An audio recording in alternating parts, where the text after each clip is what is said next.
Greetings, ladies and gentlemen, and welcome to our Alan Wake 2 episodic discussion. Very fascinating game from what I played. Played the first one, played this one, so I had a very pleasant time overall. But we're gonna get into this podcast with me and my panel. So first and foremost, I'm Renegade Operative, and for the panelists, we have Bane. Hey, hello, how you doing, folks? How's it going, Bane? You a big Alan Wake fan? I am. I've played every one of Remedy's games, even Crossfire X. I'm that much of a shill. I've played Crossfire X, their single-player add-on to a game that is now inactive completely and you can't even play. Oh yeah, that's the multiplayer. I do remember that. Yeah. Oh, the campaign's locked too, even if you bought it. Oh fuck, that's Yeah. pretty bad, man. Damn. Honestly, I'll be honest here. It's their worst thing they've ever made, but it was still fun. So. Yeah, I guess that's all that matters. You had fun with it, and it was like a super great time. Yeah. Next, we're gonna introduce Austin. Hello, I'm AK Austin. It's been a minute since I've been on the podcast, but I'm here again. Just a quick note, Alan Wake 1 is one of my favorite 360 era games of all time, so I'm pretty excited to talk about Alan Wake 2, the long-awaited sequel. And Shug, introduce yourself, good sir. If he is here. I don't think he is. I hear no audio. He was the first one in the call. Oh, well, he said I'll be there in a second. I got told to do something, so. Oh, all right. Gotcha. Well, I guess we'll move to the first question and then we'll get to him last. So first question is, obviously you guys went through Alan Wake 1 and then there was a 13-year hiatus of this game until the sequel. Now, I remember Sam Lake said a lot of times that he had iterations of Alan Wake 2 and it kept going over and over and over again. He never got the chance to make it, and then there was a thing where it's like he had to get back the rights. What do you guys think of this game overall now that 13 years has passed between Alan Wake 1 and 2, and did it live up to the hype in your opinion? Bane, you go first. And somebody's gonna point this out in the comments, but technically there was Alan Wake's American Nightmare, but it was like a side game. But yeah, no, the wait in between was this long journey of them trying to do Alan Wake 2 multiple times. One of them ended up becoming the pitch for Quantum Break, and then Microsoft, after that kind of underperformed, they were like, maybe not. And then from there, Remedy started working on Control, which also connects to this. But that wait was very long. You know, it was a long time coming, but I'm honestly glad that it took as long as it did, because what we got ended up being really good. So I'm okay with that. Austin. Oh shit. That's all I got. Austin, it's your turn. What do you think of the big wait of 13 years between Alan Wake 1 and 2, and did 2 live up to the hype? 13 years seems a long time because 13 years ago I was 9 years old. Oh shit. Or less than that. That's a I was 9 years old when freaking Alan Wake 1 came out, and I saw trailers for it on when you can watch E3 stuff on Comcast on demand. But besides the point, like I said at the start of this podcast, Alan Wake 1 is probably one of my top favorite 360 era games of all time. Just the premise alone of everything about the game sold me immediately. As a kid, I was like, yeah, this game is freaking awesome. I need to play this. Never played it until I think 2 years after its release. And I got done with it and I was like, that's the ending? It's not a bad ending per se, but I was like, man, I really want more. And for the longest time, I was like, I hope to God we get a part 2. I hope to God. And then lo and behold, we get a freaking trailer at the biggest event it could have been at. And I literally screamed. I think I was with some friends and I screamed so loud they told me to shut up. And I was like, dude, you don't understand. This is one of my favorite games of all time, and I've been waiting this long to get a goddamn sequel. I'm going to freaking blow my voice out. I don't give a shit. it was insurmountable hype, and just everything leading up to it, from the talks to everything. I literally was like keeping myself in the dark, but also like getting tidbits of like what they're talking about this game and seeing little bit pieces. It's like, all right, this game's gonna be fun. I'm gonna prepare myself, and I'm gonna try to contain the hype. Game comes out, and I was like, okay, this game is pretty good, to all say the least. The hype of it was amazing. But yeah, All big right. fan. All right, it's my turn. So I was someone, I'm gonna keep it brief, but I was someone who was on the PS3 during the time this game released, and I was still intrigued and fascinated by it, even though I didn't have an Xbox 360 at the time. It was an interesting concept, and not only was I drawn in from the company on this game, but I also thought to myself, hey, I like Max Payne, so this is something that, oh, they're doing like a sort of psychological horror like story. So I told myself that it was something that was interesting, and it was a completely new idea as opposed to like something like a Max Payne 3 or something. So I was like, okay, new IP with this writer who can change reality and shift it to whatever he sees fit, and he's seeing like the horror story in front of him as he wrote it, and it was a very cool game. Then I remember the long wait for information because this game got like delayed, so I was wondering what happened to it. And then I remember it came out, critical reception, people loved it, enjoyed it, what it had to offer, and I was like, I had to play it eventually. So I got it on PC, and I remember loving Alan Wake 1. It's definitely a product of the time for sure when going back and thinking about it, because it's a lot of stuff in that game where, you know, I would tweak and fix and make better, and a lot of enemy gauntlets in that game. But overall, like, still the character to character moments really resonated with me in that game. And then when they made the sequel, now the first thing I saw was the sort of demo that they showed. Like, it was a proof in concept of Alan Wake, showing Scratch got into the dark place, and it was amazing gameplay. So I'm like, why is this not like an actual thing? And then Sam Lake talked about the rights, so I was like, oh shit, well, given this situation, we're not gonna see this game for a long time. And I was honestly right about that when they showed off that information. Was the wait worth it? Well, I would say yes, because it's like he said, this was the best iteration of this game that I could think of. All the right beats, all the right moments, and just some of that also wacky Sam Lake flair, while also having a really dark and mature story, which is something I always look forward to. I think it couldn't have been better, them focusing on more of the horror aspects of this game. Now, we have Shug here. We're gonna have him introduce himself and sort of talk about his experience between Alan Wake 1 and 2, and was 2 worth it. So, Shug, introduce yourself. All right, hello guys. A little bit of a latecomer, but so I was very hyped for this game. I let my voice out a lot of how hype I was about this game. I am a little bit of a late bloomer into Remedy and Alan Wake, because I only ever actually played my first Remedy game, which was Quantum Break, and I enjoyed the game.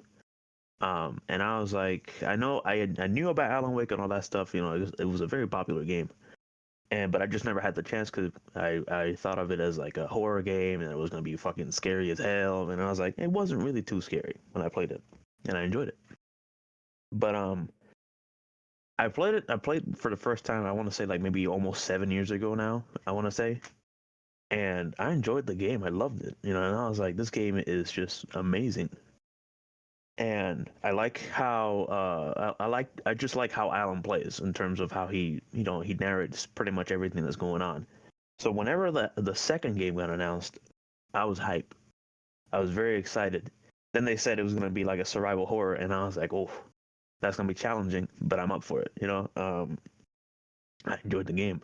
It was probably one of my favorite games last year, even with the other ones that came out around the time that it did. But I was hype as hell for the game. I was happy that, you know, finally we get to have Alan Wake get a sequel, and it got, you know, I think it lived up to the hype, at least to me, of how much I was excited for this game to come out finally. All right, so we're moving on to the next question, which is number 2. The gameplay of Alan Wake 2 was warped from action horror to survival horror. It's quite clear that both games play differently to a different degree. How do you feel about them tweaking the gameplay to be different in the sequel with more survival horror elements? Bane, you will go first. All right. Yeah, no, I really think this shift was a smart one. Because Alan Wake 1 is a lot of fun, and I do think that when you get the hang of it, you do become kind of like an action hero at certain points. But I feel like for what they're trying to do here, tightening that scope, making you a lot more vulnerable, a lot more, mushy, I guess the best way to describe it, is better for the game. And I think its horror is really fucking good in moments. I think we'll talk about it later, but yeah, there's moments of this game that rival some of the best Silent Hill games, some of the best Resident Evil games. Yeah, I don't know, I really liked it. That's pretty much all I got. Okay, I thought you wasn't finished, but Austin, what about you? What is your sort of experience with them changing the gameplay for Alan Wake between action horror and survival horror with Alan Wake 2? So, just for an FYI, I literally played the remaster of Alan Wake 1 just like 1 month prior to Alan Wake 2's release, so I was like, gotta get myself fresh on the story, characters, and the gameplay, so I can, I know I'm gonna get asked what's the comparison, and yeah, it's the gameplay shift between action horror to survival horror is brilliant. It just fits the game, especially this type of game of how Alan Wake 2 writes itself and how it presents itself. It should have been a survival horror game. It's just that during the time of, Alan Wake 1 came out, all action survival was kind of big and all that stuff, or action horror. But survival horror in Alan Wake 2's, or in Alan Wake's universe, give it to me. Give it to me. Love the item management in the system. At first was, a little bit annoying, reminiscent of like old Resident Evil games and how it goes back and forth. And like, item management. It didn't really get that bad until like late game stuff. Gameplay switches. They kind of took elements of like Resident Evil 2 remake, which is not a bad thing. Is that they kind of like, they didn't really copy it, but they took elements of it, but they tried to refine it in a way that worked in its systems. And for the most part, it did. I have my criticisms, which I'll leave until the last question about my thoughts on the gameplay. But I thought overall it was a solid gameplay shift. I thought enemy variety in some areas was nice. I do sort of miss sometimes like whole like a gauntlet situation, not like it's like plentiful, but like here and there in some areas. I would say like maybe 2 for each character. In my opinion, would have been better. They did do some of that like later in like some of the chapters. But overall, I felt like the degree of at least the direction they took in the gameplay was, I want to say it's like 4 steps forward, 2 steps back, and I'll dive deeper into that later. But overall, it was a significant change, and a significant change for the better, and a little bit for the worse. But overall, I enjoyed the gameplay experience, and I want to see if they're going to do more in terms of new mechanics or different elements. Okay, I'll go next on this one. So it honestly, I played both, and I liked elements of both. I don't think that Alan Wake 1 had bad gameplay at all. But thematically, I can see why they made the shift to full-on survival horror, because I mean, the story kind of writes itself forward, right? Ironically, no pun intended. Therefore, because of that, they decided to scale it back, make it more like RE2 remake, like Austin said, and I think it kind of does benefit from those moments. Now, granted, there is a lot more action in Alan Wake 1, where you're fighting in arena battles and big ass Taken are coming at you, and you have to flash your light. Then you have your flare that pops the shields off them, and it's just a lot more frantic in gameplay with that game from what I played. A lot more ammo, a lot more jumping around, trying to dodge stuff. It's cool, but this one is a lot more methodical. I found out that if you try to fight like 4 dudes at once, you're gonna get your ass kicked. It's just one of those situations where you're not well equipped to handle situations like that, and it gets kind of like a little aggravating. I'm not gonna lie, I had situations like that where 4 people come up behind me and I'm dead. But is it good gameplay? I would say yes. It's honestly, like, you know, good in the sense of I already like RE2 Remake, so anything that imitates it is a sincere form of flattery, in my opinion. And I think that's fine. I think finding their own ground of doing something different is what some sequels should be. That being said, I will say there are things that I don't like, which I will address in later criticisms of Saga and Alan's campaign, as well as the last question. But you will get all that there. Overall, though, was it worth it? I would say so. And then maintaining those survival elements, being out of ammo, desperately fighting, did make perfect sense for the game. Shook, what about you? What is your sort of opinion on them shifting the gameplay from action to horror? I think it was good, honestly. I will say that the gameplay of the first game is definitely towards like at the times. The game felt that original game felt more arcadey than anything at times, especially with some of the parts where you had to just stand there and have all the lights and activate them, all that kind of shit with the boss waves, kind of. But like, it wasn't. I wouldn't say it was like, let's say, you know, what you expect from a scary game. And sure, you would have like these very loud noises that'll probably just, you know, pop in real quick and kind of just like, you know, scare you a little bit, I will admit. But like, it felt, you know, like I said, it felt more arcadey than anything. Whenever they announced that the second was going to come out and it was going to be more survival horror, I was like, that's cool. What kind or what kind of gameplay or how is it gonna play? And it's like I saw more gameplay of it towards like the closer we got, and I was like, oh, this looks like, you know, Resident Evil and whatever. So I was interested. What one of the things that kind of makes me laugh is the fact that they kept Alan's a slow ass basically slow, and so when you try to run away from enemies, normally you're still gonna get hit unless you dodge with Alan. Even Saga was kind of slow, but you know, again, it's understandable. But at least this time he didn't really have stamina and like get tired or whatever.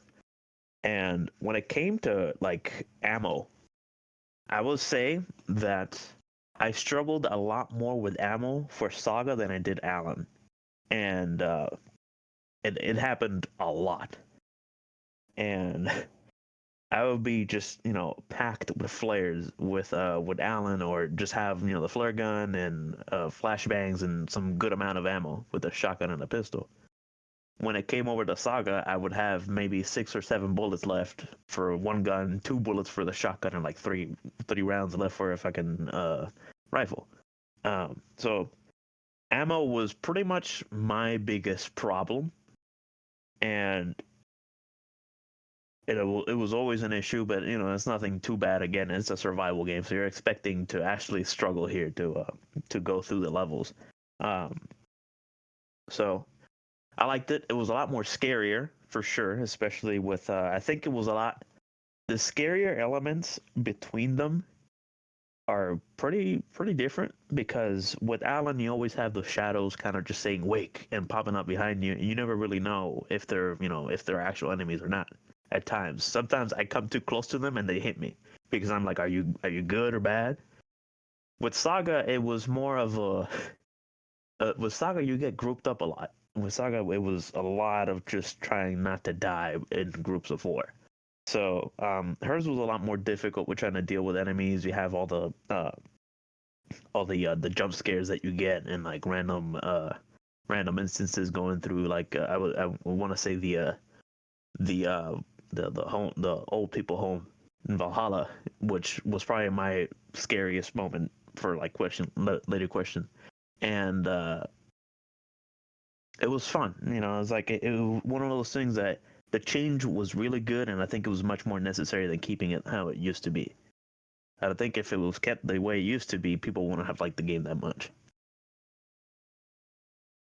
All right, so we're moving to the third question, and that is scariest moments in the game. If you have like multiple options, you can go ahead and pick those. Bane, I want you to go first. Okay, this is gonna be on it.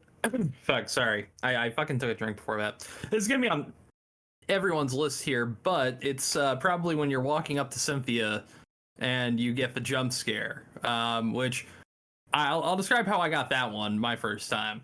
I was walking up to her. She said, "You'll." I forgot what she says at first. It'll be like, you'll see some. Oh, come here. You'll see something you'll like." And I'm like, "Okay, it's an old lady." Nope, that's a fucking jump startle right in my face, and I honestly about pissed my pants.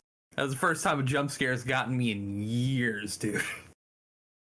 Another one is, honestly, I'll let other people describe one since I probably picked like the top one. But yeah, no. Walking up to Cynthia first time. If you don't walk up to her, by the way, that's something I noticed on my second playthrough for New Game Plus. If you don't walk up to her for a bit, she'll actually like talk with you for a minute. So there's a conversation there. You'll still get the jump scare at the end of it though. But yeah, no, it's only jump scares got me in years. That's all I got. Austin, what about you? Scariest moments? All right. Well, scariest moments. Okay. I think, honestly, I think the biggest jump scare or biggest scare moment for me. I'm trying to think. Just trying to remember what got me the most, and I was like, oh my god! Like I literally stopped playing for a second, and I think it might have been the first like pop up jump scare in the game with Agent Nightingale. I think the first time that does that, I just was not completely expecting it. My brain was like half off at the time, just like, all right, I'm just exploring. Maybe it's not too dangerous. And then boom, I think I jumped out of my seat and like hit pause by accident, and like went into like the mine place as Saga, and I was like, whoa, okay, back that shit up right now. Not cool. Not cool at all. Okay, game. And so literally for like my entire playthrough of Alan Wake 2 after that, I literally was like, there's gonna be a pop-up, there's a pop-up. Okay, we're good. I literally, the first one got me so bad, I literally had to put up freaking like iron will walls around my mind just to prepare for the rest of the game for that stuff. And I heard that they took it out because it did get a little bit annoying in the game. And it was kind of like, okay, yep, it's kind of predictable now. Boom, boom, boom. All right, whatever. But I think the next biggest one, the Cynthia one was really good because I was like, oh, I was like, wait, isn't she from like the first game? And immediately I was like, my mind like started to like think a bit. Wasn't ready for the jump scare. Got me really good. I was like, whoa, okay, good one there, game. You're making us think, oh, that's Cynthia from the first. That's Cynthia no more. That's for sure. Yeah. The pop-ups were scary, and then they got repetitive and kind of like predictable. In terms of gameplay, I think the scariest one I had in gameplay, and this is the last one I'll say, is probably I think I was Alan, and I was in an encounter, and I kept hearing all the like Alan Wake, and I was during a fight. I think one of just the normal shadows came up behind me, just the normal ones, not the hostile ones. And the non-hostile ones will actually grab you and throw Wake. And I heard, I think it was like an audiobook, but it was super loud in my ears when it said Wake, and it grabbed me. I I legit almost shit myself. I was like, what the hell? I did not expect that at all. And I was like, because I completely ignored it. And I guess like sometimes roam towards you and will like interact with you. That was like probably the other big part in the game. Oh, speaking of the mind place, well, this is the last one. Literally at the end of the game, when Saga's having her mental breakdown and her midlife crisis shit, I literally was like doing like the whole like going back and forth, getting the clues, and like, oh, I'm a failure, I'm a this and this, and the jump scare where the mask guy, whatever, like attacks you but disappears. That one was probably the worst one. Had to be the worst one. I think that one actually made me like stop the game for like 5 minutes just to recover. Because I was just like sweating bullets, my heart was racing. I didn't know what to do. Yeah. Those moments mostly stick out to me as like the biggest scary moments for me, honestly. In my mind, I would have to agree with one of those, like the Taken and the Mind Place, because you're thinking to yourself, I'm secure in this entire time when I'm in here solving clues and riddles and everything else, that nothing can attack me, harm me, or do anything in this area.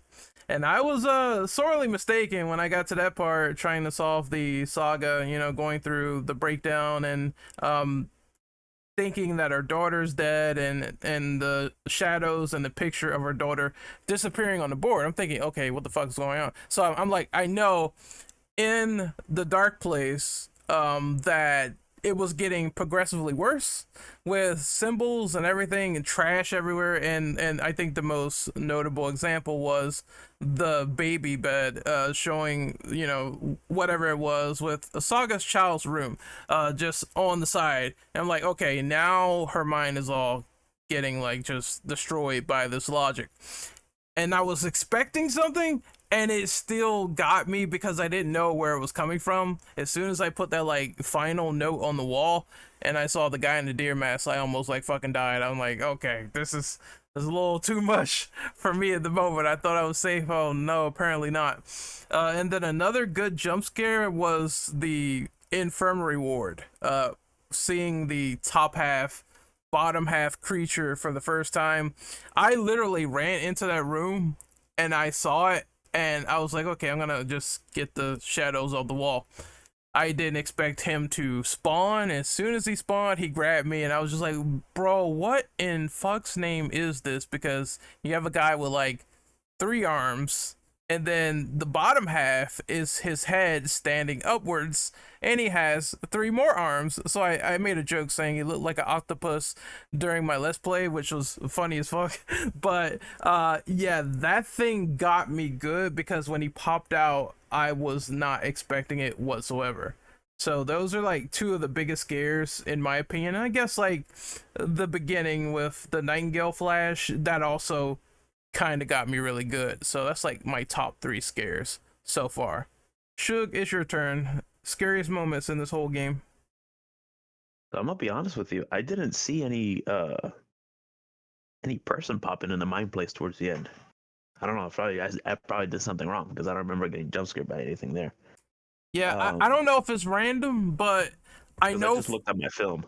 Yeah. I didn't see anything. Yeah, I don't know if it's random, but Yeah. sometimes a deer head guy can pop up in that final section, and he'll try to attack you and he'll disappear. So that can happen. Yeah, because I didn't. Can I interject real quick about that? Sure. So I've heard many reports, but the most common one is that the amount of times you access the wall, like the amount of time that you like touch the wall to like do the clues and back out, affects like the chances of it happening. If I remember correctly, that's like the main factor of why it triggers. Is like if you keep pressing back, going back, pressing back, going back, and the moment you turn around after so many presses, then it triggers. Because I only ever did it when I grabbed everything. Interesting. Yeah. So if you grab everything, so that like you just like beeline every like little clue, whatever, for that last bit, it won't happen. So basically, Okay. if you're like frantic, or it's kind of like Just a doing frantic everything too check, like fast. Yeah. if you're doing if you're like doing too slow, like Yeah. oh you think you're safe, you're taking it slow. No. Yeah. So, but let's going back to the scary stuff. I want to say Nightingale at first. Yes, his boss fight. Uh, I don't remember exactly if I was running away from him and I turn around to heal and he just pops up in front of me out of nowhere, or I accidentally mind placed in the middle of the fight and I got hit out of it. I don't remember exactly. I might have to look at the footage. And the other one, which it's like there's certain things in horror that I don't like, and one of them is dark pits, like a well. And so, Watery was probably one of my least favorite places, more because it was the most scary place to me, especially that fucking park. And anytime that we had to, whenever you're trying to fight the deputies, you have to go in basically a loop at all times, and then like you go back to the well. The well's full of blood. You get closer to it, and boom, a fucking static jump scare. And I got hit by every single one of those. Not a single one, missed. And that's probably one of like the scary moments to me. Definitely the I guess the hospital, or the nurse area where you first meet those the two bodies. Right, let's call him the centipede dude. And those are scary to me, mainly because of too many limbs. I think having too many limbs kind of just, scares the shit out of me. And not a big fan, especially with the fact that I had to put every single, type of bullet that I have onto them for them to just die. And for sure, Cynthia. I think that whole entire thing with Cynthia and the fucking old people home was horrible. I hated going to the basement part.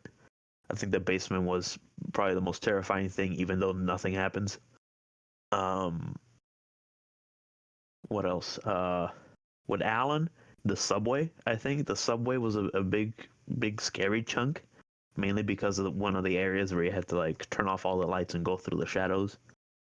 And there's another one that I'm trying to remember, but I don't remember how exactly it happened. But I want to say that it's when we return to the world as Alan towards it, like at the end, and we go through the through the little hospital at the old people home again before we get helped by Rose, and Scratch comes out of nowhere. That kind of scared me for like a good second, because I was not expecting Scratch to just come out of nowhere and try to stop me before going to the spiral room. And another one that was just dumb. It was like I was more into the fact that it was dark as shit, and I was more like, oh, what's gonna happen? Something's gonna pop up. And I go to that spiral door. I try to open it, and Ati comes out of his room like, oh, don't do that. And it's like, oh, scared the shit out of me. Ati is scary at times because he pops out of nowhere. But that's pretty much it for like the scary moments, I guess. I also kind of agree with that. I'm like, this dude is in several random places and begins talking. I'm like, do you realize you just came out of a narrow space and you just scared the fuck out of me? Like, I had so many moments of that dude as well. I'm like, every time he shows up, I dread it because he always starts talking, and I'm like, you just came out of thin fucking blue, man. Especially the last time you see him in the infirmary ward and he comes out of nowhere to open the door, and I'm just like, oh my fucking god, man. I have a feeling if they do DLC, they're going to experiment with the fact that he may be taken, and I wouldn't be surprised if he keeps popping up like that and it just gets you at one point. But but I think the way that he is explained might have to do with control. I think. Yeah. Oh yes, yes. Like I'm almost 100% sure that if whenever I finish going through control, he gets to be explained in some way, because he has to be one of those OOPs, or however they call them, I forget. The way I describe him is he's kind of like a god in a way. Maybe. That's why I would describe him. He's like a gag character at this point. A gag that like just sort of scares the fuck out of you. I mean, I knew he was in control, but I didn't knew the extent extent of his presence, but I just know that the way Alan Wake 2 framed him each and every single time he shows up is super weird. Like, you're just expecting him to pop up out of the thin blue, which happened in the old folks home like more than once. So I'm just like, at a certain point I started to expect it, but then it got out of control at the end. I'm just like, oh fuck, well, he still got me, even though I thought he was gonna show up.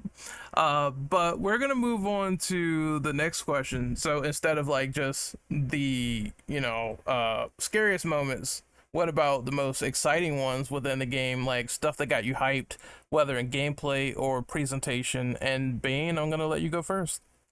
It's got to be Dark Ocean summoning. Holy fuck, man! That is essentially fighting out to an amazing rock song is something this game's done. Well, the series has done a lot, but Dark Ocean summoning is the best it's ever been.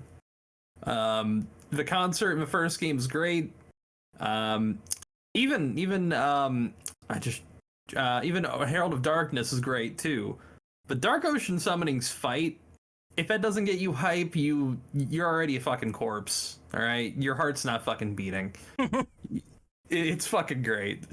I love Dark Ocean Summoning, the song. I love the fucking fight around it. I love everything you're doing to get scratched into that fucking, like, trying to get him into that fucking containment box. It's such a great segment of gameplay. That's all I got. I'm gonna go with the same answer. I'm just gonna be basic and say that the band fights are probably some of the most hype moments of the game, especially Herald of Darkness.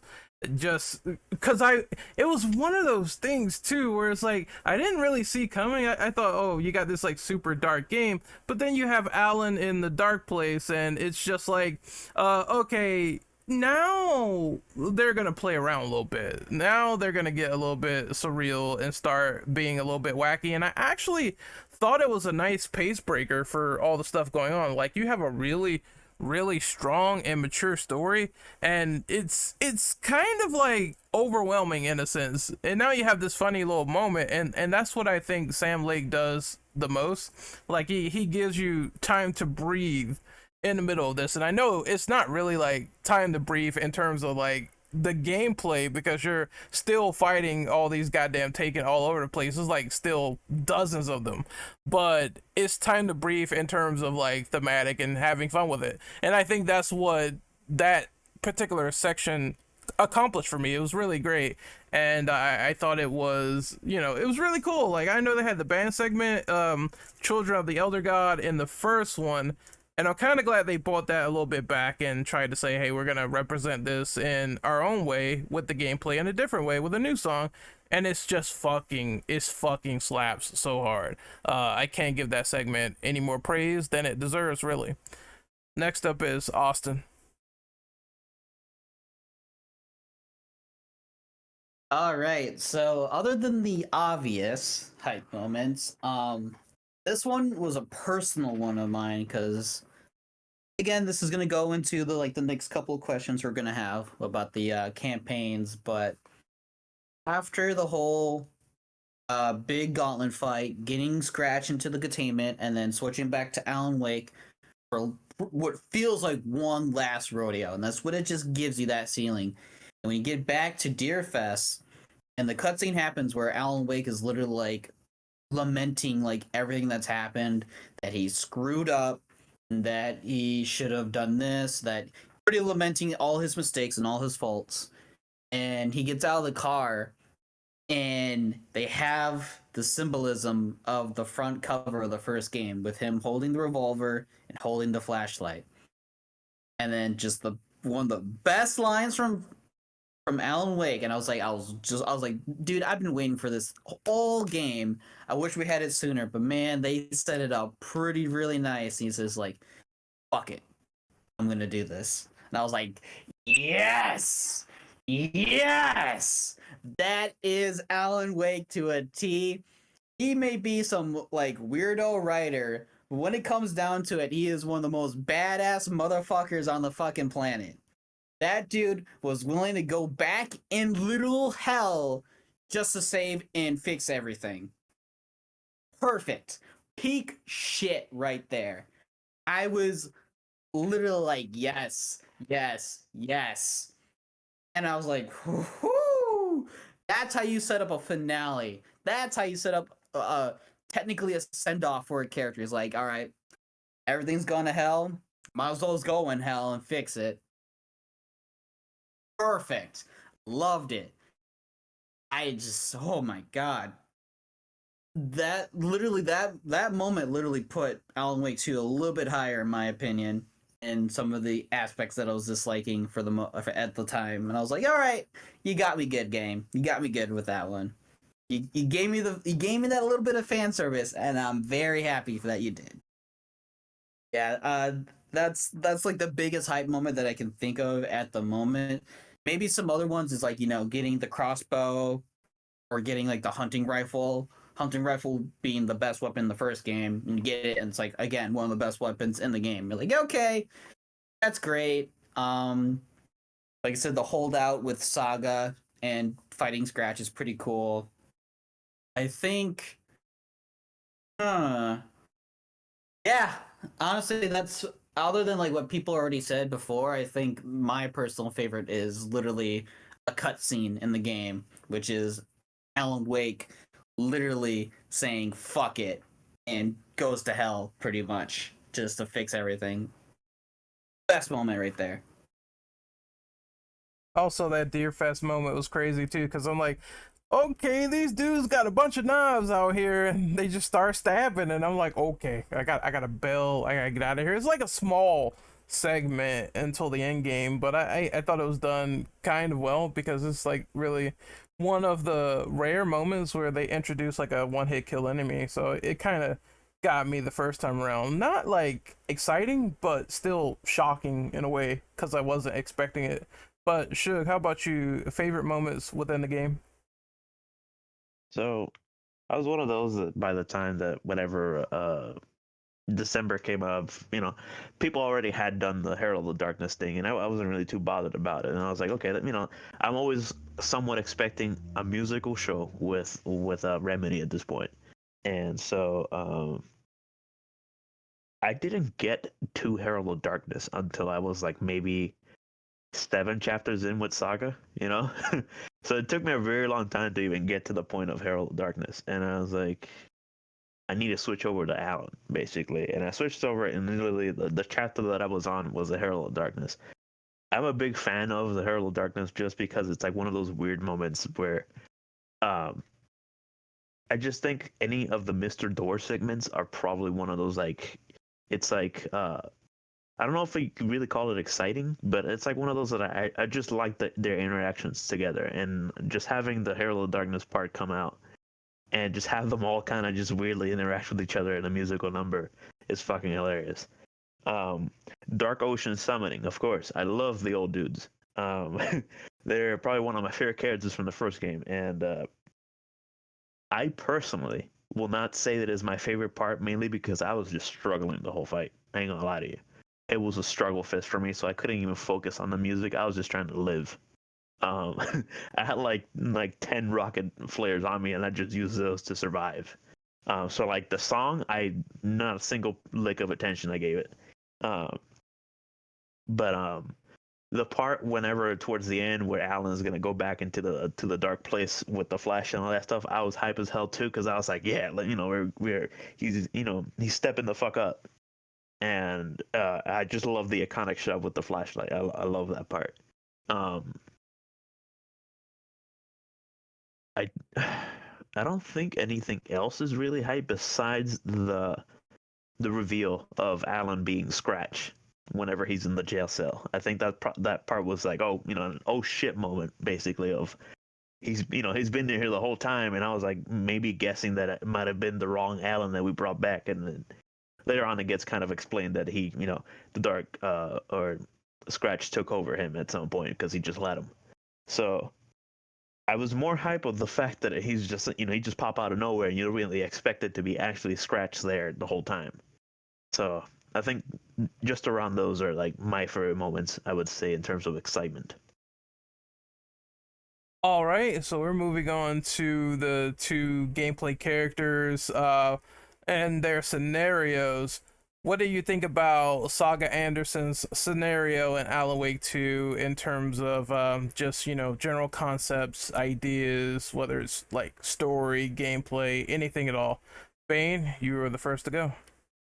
Yeah, Saga's story is something that you can obviously tell this series has been inspired by Twin Peaks from the start. It really does feel incredibly Lynchian throughout the entire thing. I don't know how to describe it, but it feels like a modern Resident Evil game. Like if we were to get like a full on like reboot from the start of a series, I feel like this is how it would start. If that makes sense. But Saga gets to, have more of what Alan went through from the first game happen to her. And it's interesting seeing it from a different perspective, someone who's not a writer, someone who is a cop, someone who has this combat training, which, despite all the shit Alan's been through, he is, like, technically, he's not handling the kind of shit that Saga's dealing with. It's a different beast. But you've also got this side story of the story writing her family away from her. It's an interesting concept of, Alan is desperate to get out so much that he's dragging people down with him, and you get to see that through her side. It's pretty interesting. But I think Saga was a great addition to the series. I know there's some people that at first were like, why do we have this split up? Why aren't we, like all 100% Alan? And I'm like, no, I kind of get why they did that. And especially when you play through it, you definitely understand why they have this story in parallel, Yeah, that's all I got. Austin, what is your opinions on Saga's scenario? Okay, so Saga scenario. First and foremost, I did not hate it. I liked it. I actually did enjoy it. However, I will say the one thing that I think that grinds my gears the most is that I feel like Saga drags on a little too long, and for a game that's called Alan Wake 2, it's 75% Saga. And that's not not essentially a bad thing. I just felt like how they perceived the trailers and the marketing for this game, it felt like, yeah, we're gonna get Saga, but we're also gonna get just as much as Alan Wake stuff.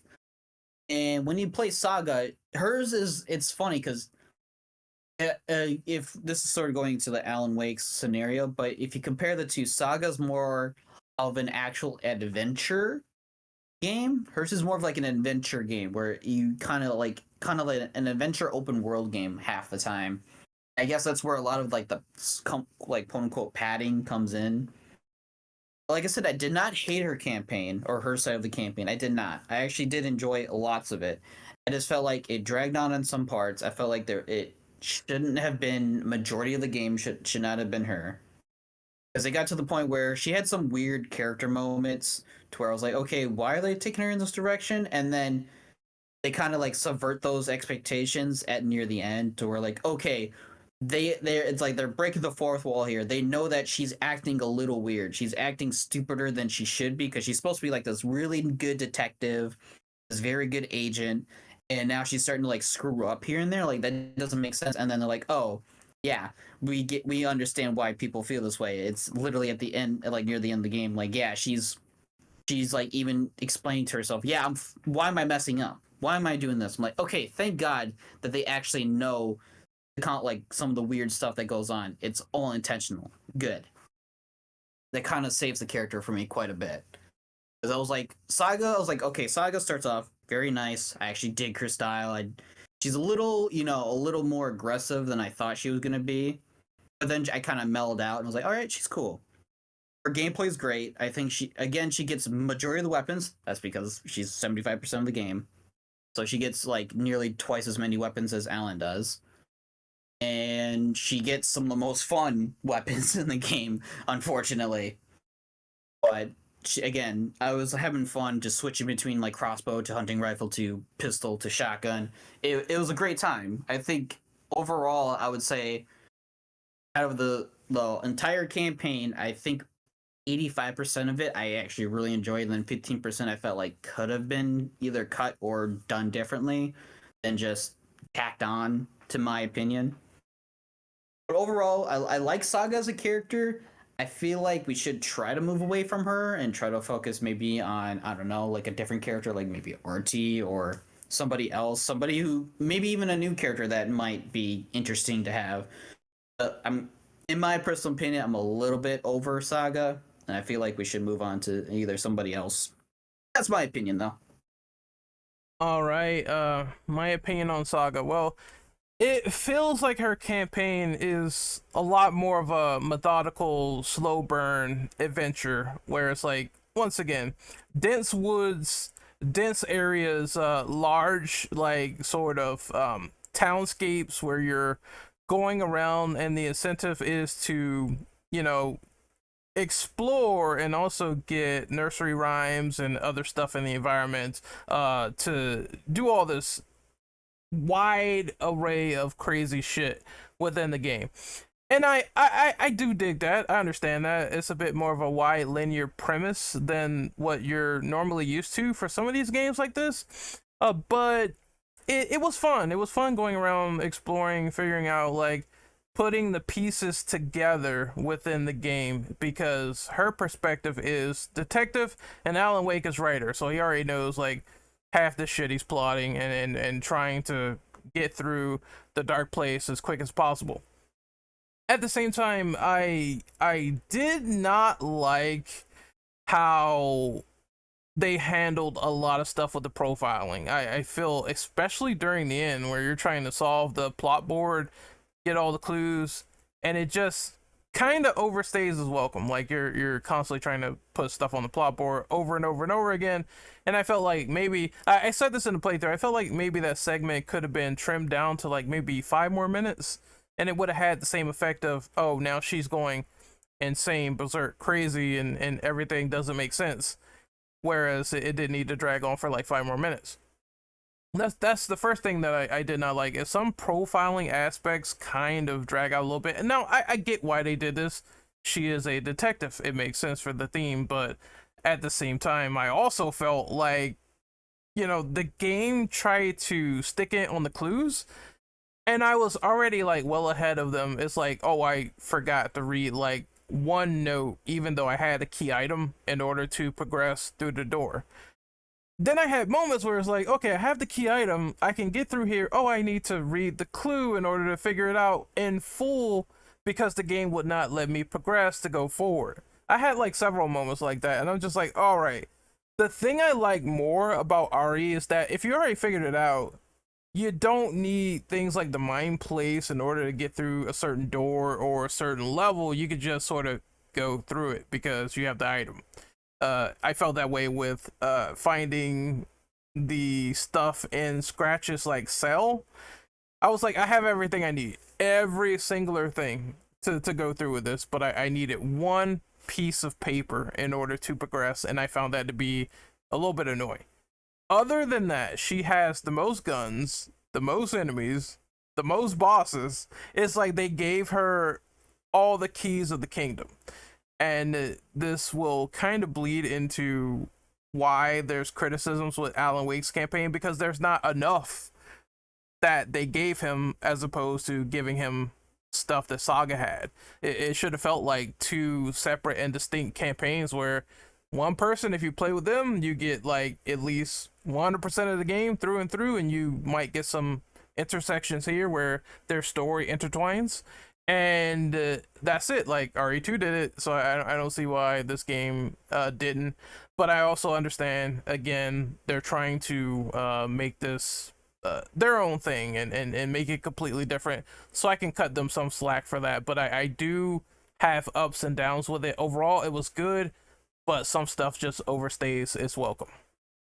Shug, what about you? What do you think of Saga's campaign? So I'm pretty much in agreement with the profiling, I want to say, because when playing with her, normally I just pick up the papers, and if I'm recording it, you know, I pause it, quote unquote, read it, and just keep going. I like, my first instinct is not go to the mind place to organize all this shit, you know. So normally after either I'm recording or if I start like a whole new session, I do all this shit to begin it, you know, and um I will 100% agree with you that it kind of drags on. It normally took me about 5 to 10 minutes to go through almost everything at times.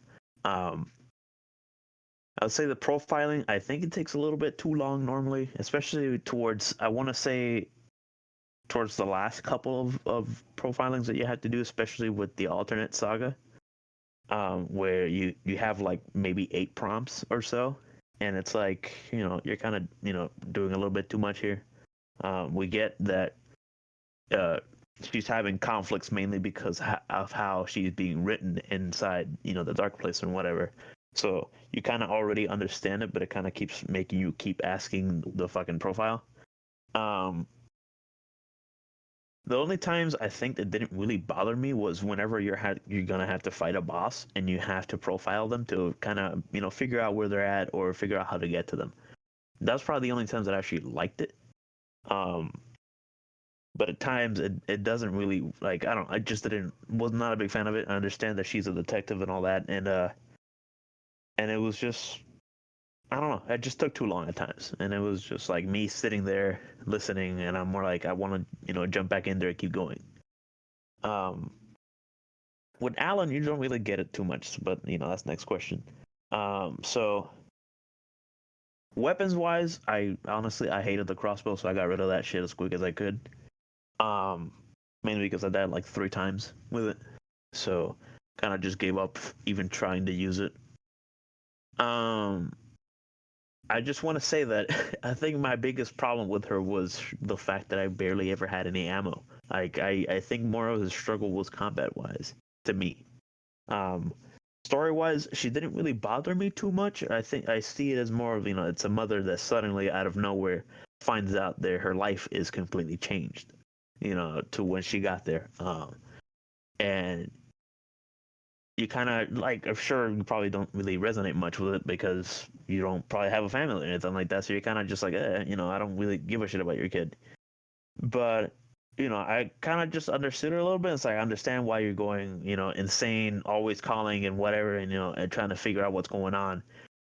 But it gets to a point where it's like you're being told this already like maybe 4 or 5 times. Give up.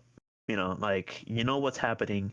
You know that if the people already have told you that your child is dead and you're mentally a fucking mess, that you shouldn't be trying to call your ex-husband almost every chapter kind of deal. So like there was just bits and parts that kind of annoyed me at the fact that she's getting told what is actually going on, and I understand that the fact that she's more worried about what is real or not, but maybe they could have just made her not call and trying to uh desperately find out what's going on, even though people have told you millions of times that it's this that's happening. And at some point, you already kind of know that Alan is already messing with you as it is. So there was a couple of times where you just or you get tired of her, but I enjoyed playing as her. The boss fights, yeah, I mean they're kind of lacking compared to Alan. Or not lacking, but like Alan lacks a lot compared to Saga in boss battles, especially with the fact that she does them all. Um, yeah. I just I kind of wish they would have. I think maybe had more options in terms of boss enemies. I would say maybe give them like each the same amount and not have them all in one side. But I guess it had to do with how the dark place works. I don't know. That one issue with apparently, her being told she's in the story, constantly questioning it, and other people are saying otherwise. It to me that got annoying when you keep talking to the Rose character. I said it in the playthrough. I wanted to smack her in the head with a pistol because it happened each and every single time. Oh, I believe something to happen. Otherwise, I'm going to question it over and over again. But Saga's still determined to say, oh, nothing is wrong after being told this like 100 times from that character. And I just wanted to it hit Rose with a pistol. I was just like so irritated at that rate, because it was the same song and dance in like almost every chapter, but that's the only time I really like felt it super hard. But yeah, I do get the other stuff as well. But we're gonna move on to Alan's sort of campaign and how we feel about his. Bane, I want you to go first. Yeah. So Alan's setup is kind of I don't know how to describe his kind of dark place other than it's kind of it reminded me a lot of Evil Within 2, you know? Evil Within 2 was like has this weird location. I can't remember the name of it. I'm kind of high right now. But you know, you're inside a mind and the world kind of fucks around and shifts often. And the Dark Place does that a lot. And I love the visuals of it. I love this kind of New York, but like painted over and bleak. Oh, Stim. Thank you. Thank you, Ren. Yeah, Stim in Evil Within 2 was this weird shifting world, and the Dark Place kind of hits that a lot in this game because you'll turn down a hallway and then you'll turn back. Oh, and that hallway is now fucking 4 times as big, or you know, these looping little areas. It's really cool. Alan, of course, we said around here, Alan kind of has a short campaign, but I love the world of the Dark Place. I love the combat. I love the fake out shadows, because the fake out shadows are not something in the first game. Every shadow you see is there to kill you. So if you've played that first game multiple times over the years, you instinctively are like, oh fuck, and you waste half your flashlight having these shadows just disappear on you. And in a way, it's kind of interesting. I wish, like, I don't know. Alan's campaign is really cool, visually impressive. It is shorter. I wish it was, I do wish this game was longer in some places, but I love what we got. You know, I'm gonna let everyone else talk for a bit. All right, Austin, it is your turn. What do you think of Alan Wake's campaign?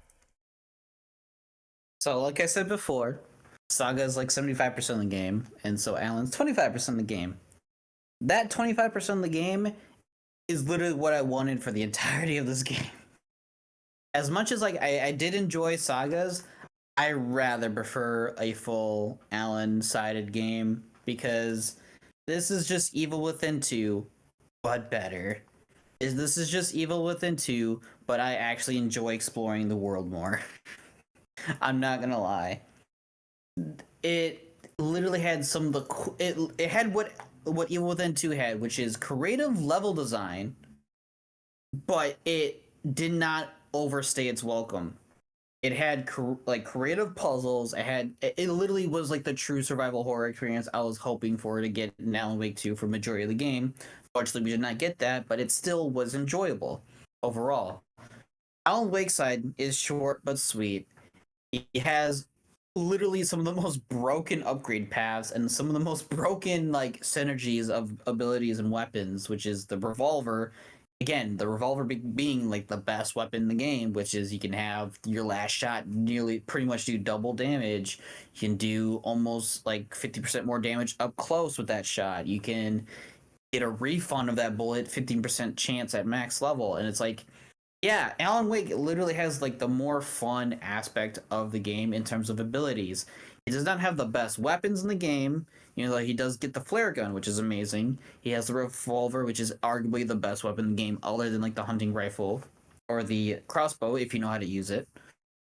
Yeah, I think story-wise, it was more intriguing watching Alan's perspective and how you when you learn his side of the story, you figure out like, okay, why did he write Saga into the story? And then you kind of get the feeling that maybe it was Scratch kind of influencing him in a way. Because without Saga, Scratch would never made it to the beach. So in my own personal opinion, I feel like the whole idea that, oh, Alan gets all this crap because he ruined everything. I think after being in the Dark Place for like, what, 10, 11 years? Or it was like 13 years. Like, it was supposed to be like in line with the whole how long the game it took, and that he kind of lost his mind a little bit, and Scratch kind of, corrupted him or was tainting him. So I wouldn't put all the blame on him. He literally was stuck inside what is their perpetual hell for 13 years and constantly battling a force that was trying to take over him. There's, again, story DLC might explain that more and or fix it or explain more of the whole overreaching story. But all in all, the best part of the game was Alan's campaign. It was short but sweet. And if they do DLC, I just want an Alan DLC so bad. Just full on Alan. I might be biased because I really love Alan and I just love his character to death. But I really miss playing his stuff. But yeah, I'll let somebody else. Okay, so it's my turn.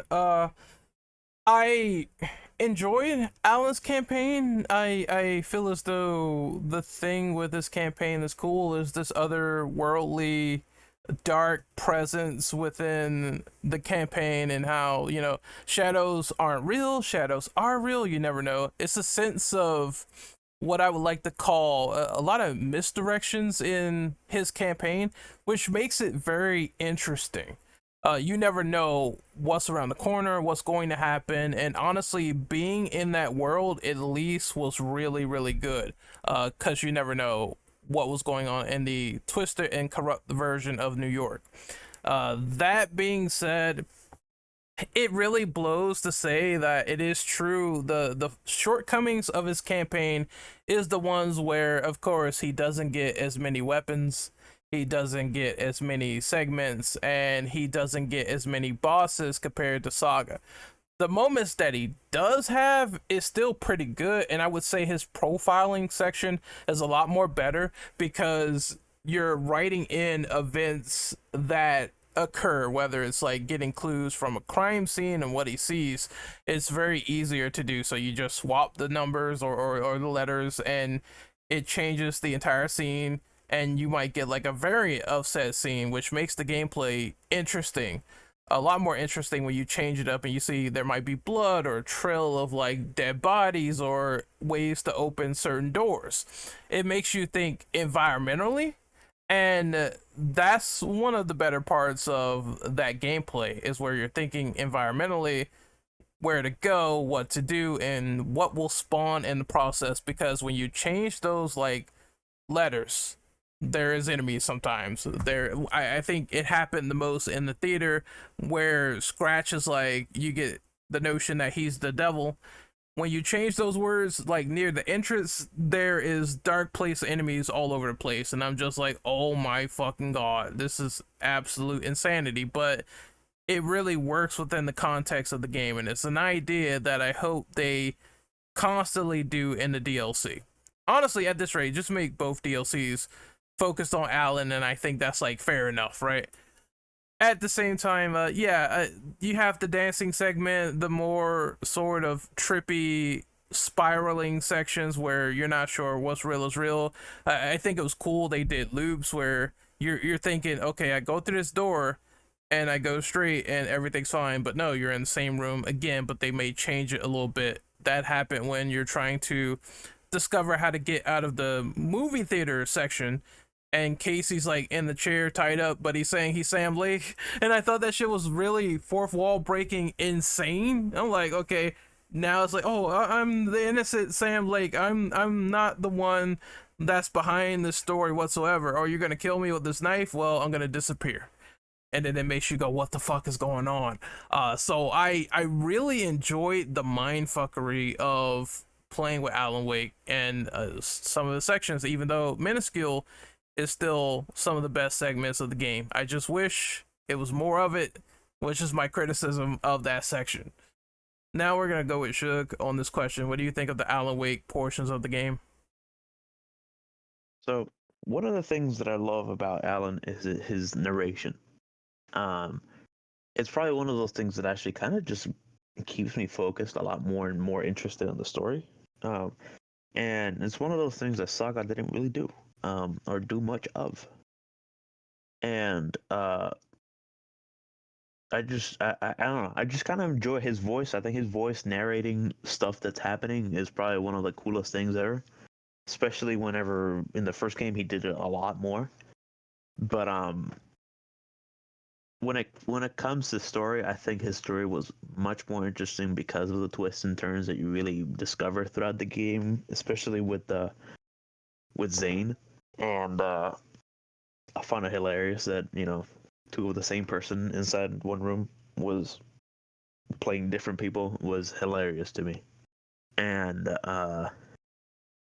the Sam Lake popping up, and I was like, this is weird as hell. You have Sam Lake randomly pop in and like, oh no, I'm just the actor playing Casey, and it's like, okay, that makes even more sense. It's fine.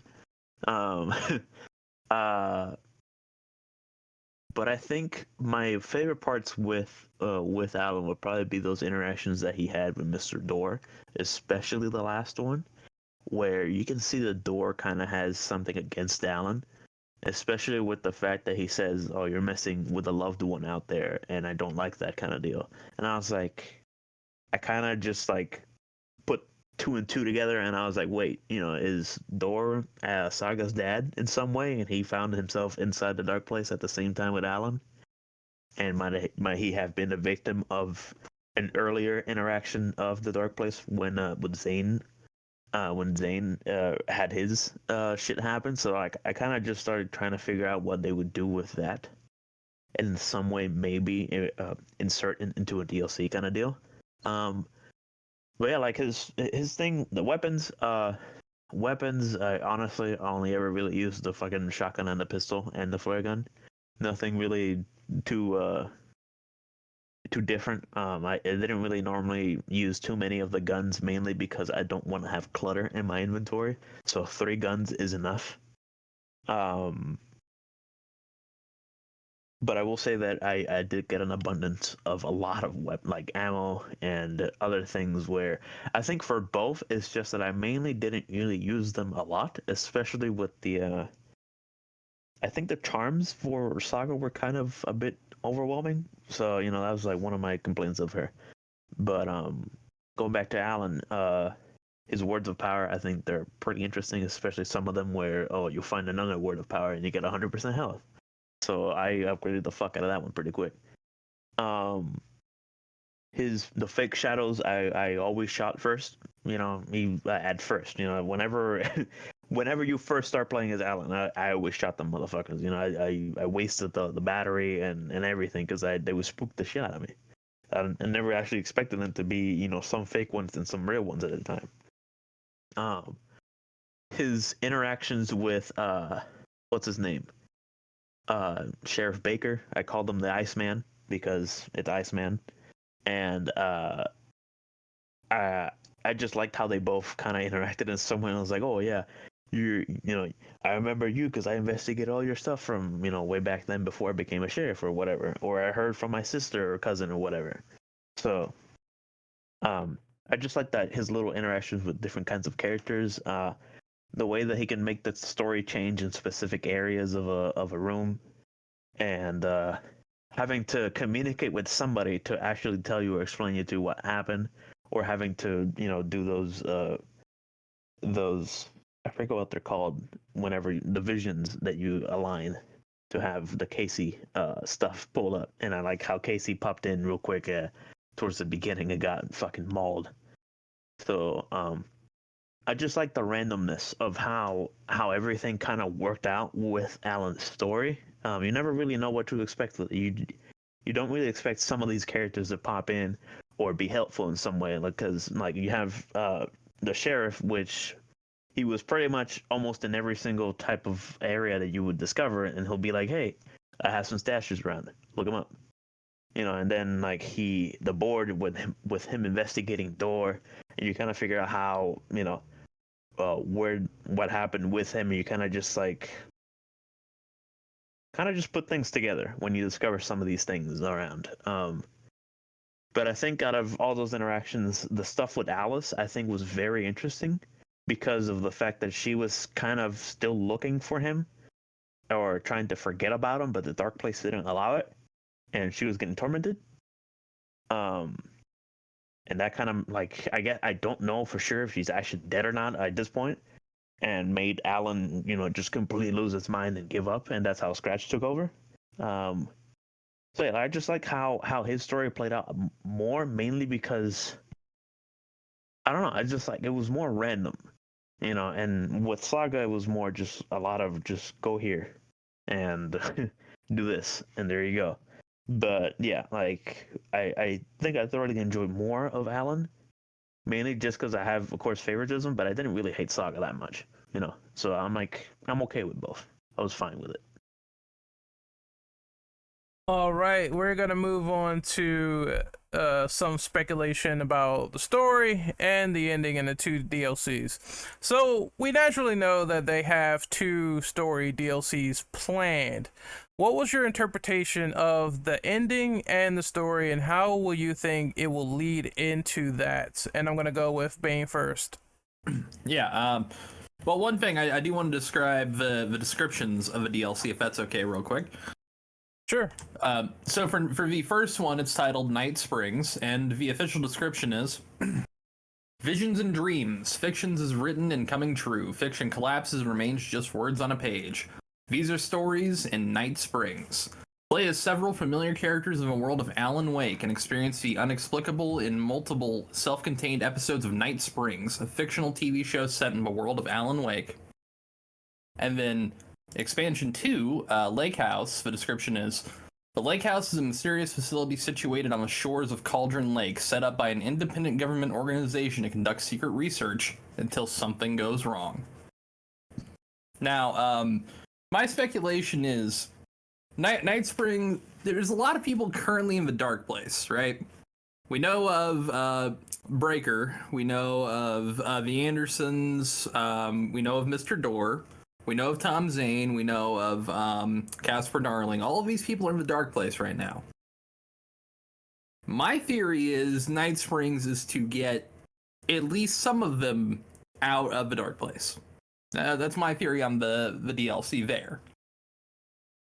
My theory for the Lake House is that is another maybe Saga and Anderson alternating, like much like the main game, where it's like you alternate between both of them. But I got a feeling the Lake House is going to be like one of the Control DLCs level expansive, like really big, adds this whole new kind of play space we haven't seen in either of these two areas.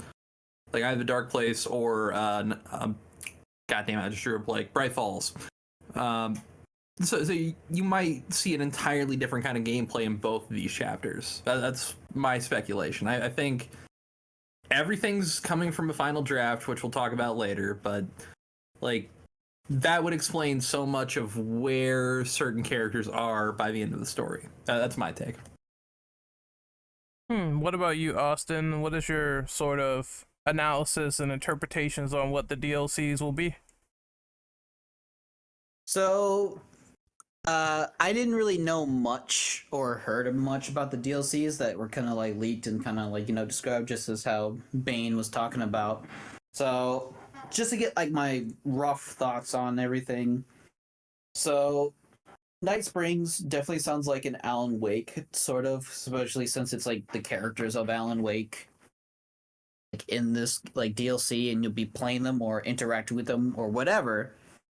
And how the ending, I mean, because if we're going off the first ending, not the final draft, it leads into that Alan Wake is still in the Dark Place, and he is still trying to write some kind of ending or try to at least keep things at bay again.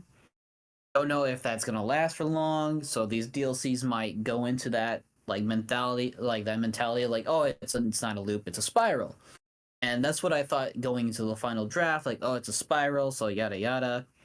But if we're continuing off the first draft, the first ending, it would lead more into how, yeah, maybe Saga Anderson and Casey are, so Saga Anderson and her family and Casey are technically completely written out of the story.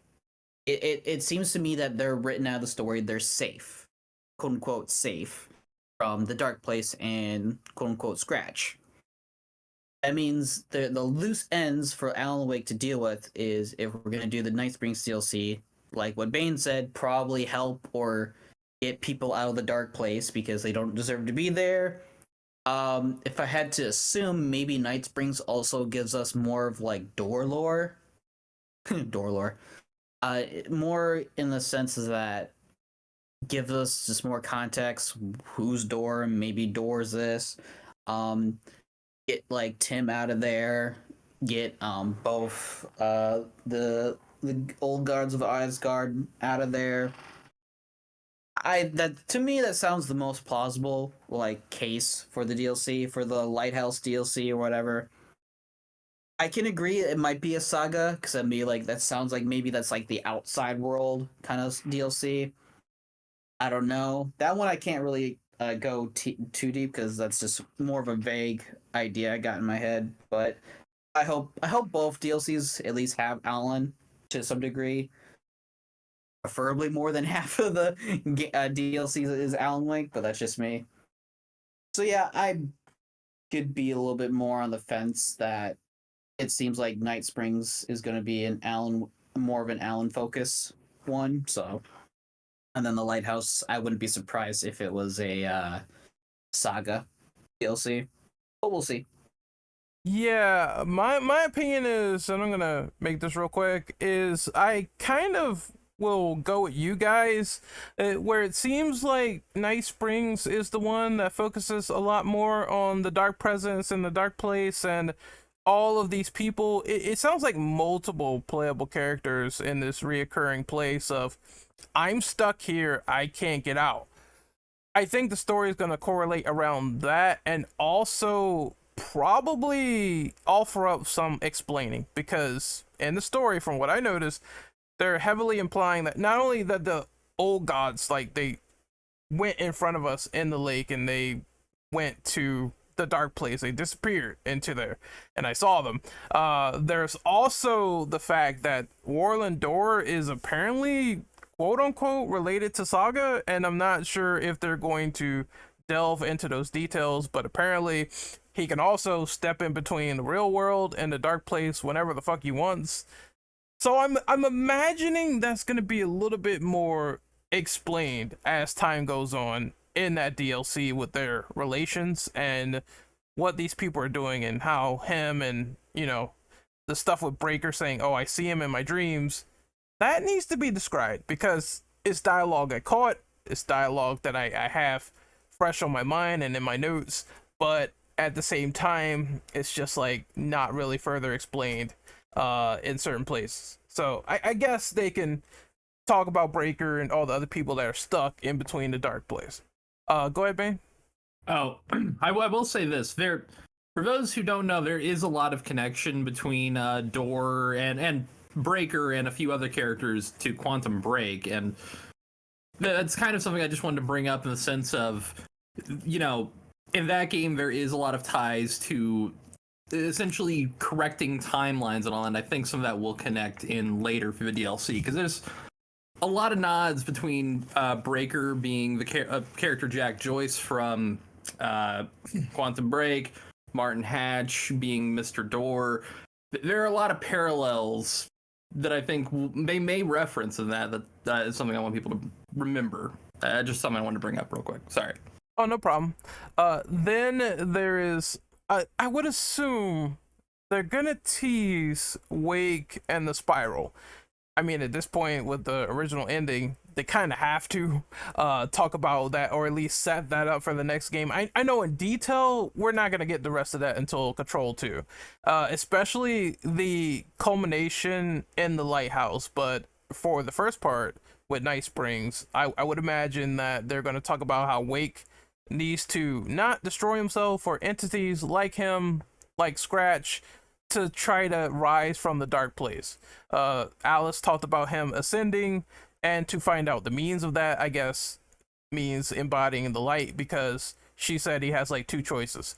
He already embodied the dark with Scratch and, you know, inhaling what Scratch was and giving up essentially. Now he needs to find the light to get out And I would imagine that whole spiral loop thing is going to be further explained as his final escape begins. As for Lighthouse, I think that's more clear on the 10.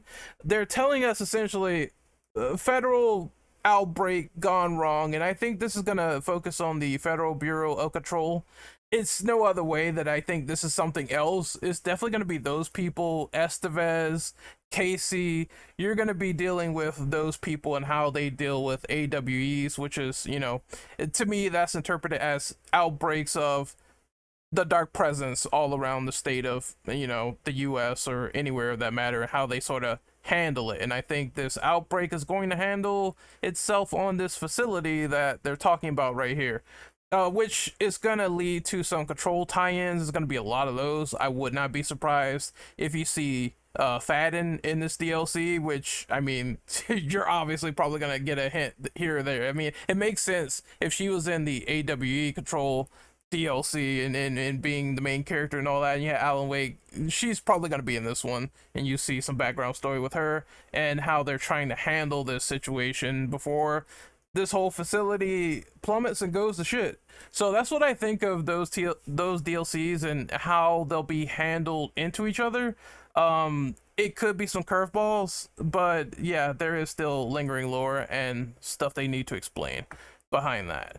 But Shug, it is your turn. What do you think of the story leading into the DLC, and what's your interpretation on everything? Like I said, I would like to have more of a deep dive into Mr. Dora. I think he was probably one of those, probably the most intriguing character to me, mainly because of how mysterious he was.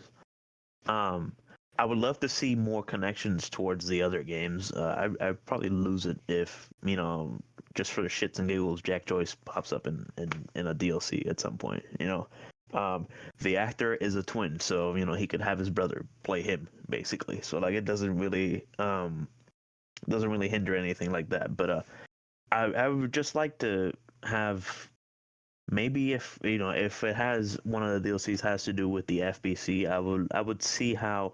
Again, I haven't finished Control yet, so I don't really know if she either lives or not.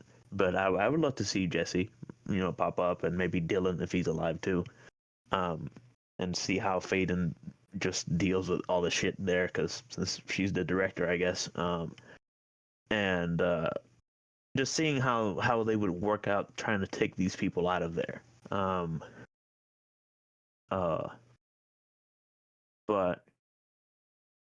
I don't know. Like I said, it's like I want more into character story, but if it has to deal with a lot more of just taking these people out of there and having to find maybe a way to close the dark place for good or get rid of Scratch entirely, who knows?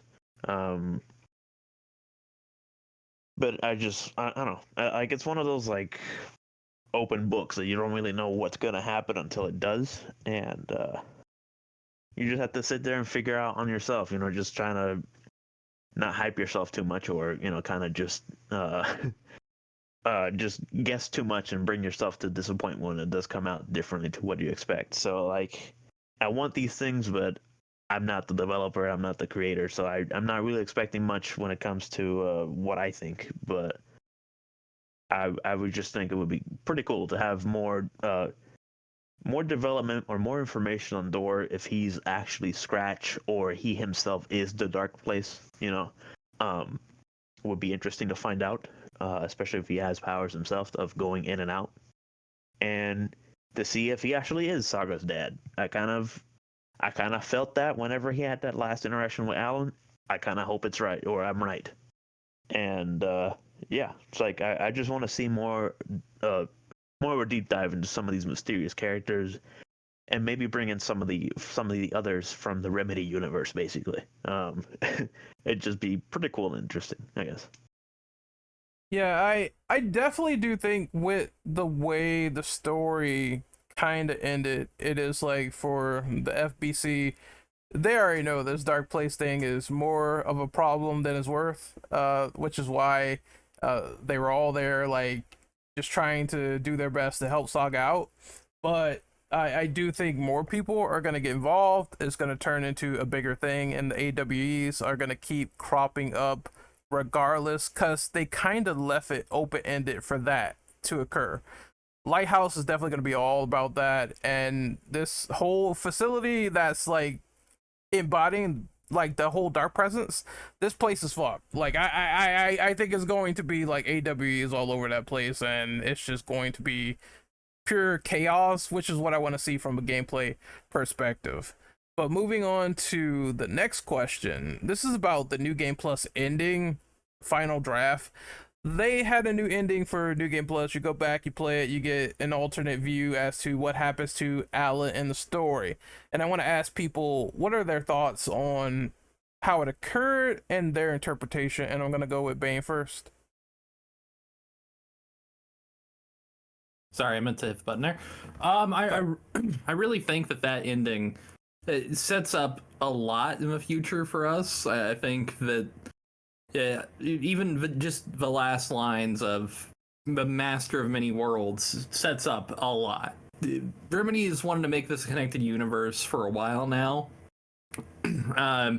Like Alan Wake 1 has references to Max Payne, but Quantum Break especially, and then Control really does expand this world into being like, oh, okay, there's a lot of cyclical things that are kind of connected to each other, but I also think they've done it in a way that feels cohesive looking back. You know, they're looking forward for what they want to do by making sure that everything that they've done in the past is set up for the future. I don't know if I'm describing that well, but like Control, for people who haven't played Control, there's a character that you see a lot in cutscenes named Casper Darling.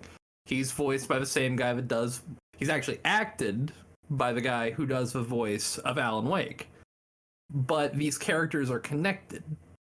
It's interesting, they're doing weird new shit, and I think the final draft ending sets us up for whatever they're going to do with Control 2, because there's going to be Control 2. It's setting up a world of games that are kind of trying to do what the MCU did for a long time, which is all of these little nods actually mean something. All of these little winks are actually flowing towards something and not just winks, which is impressive. And that's really all I have to say right now. All right, I'm gonna go real quick.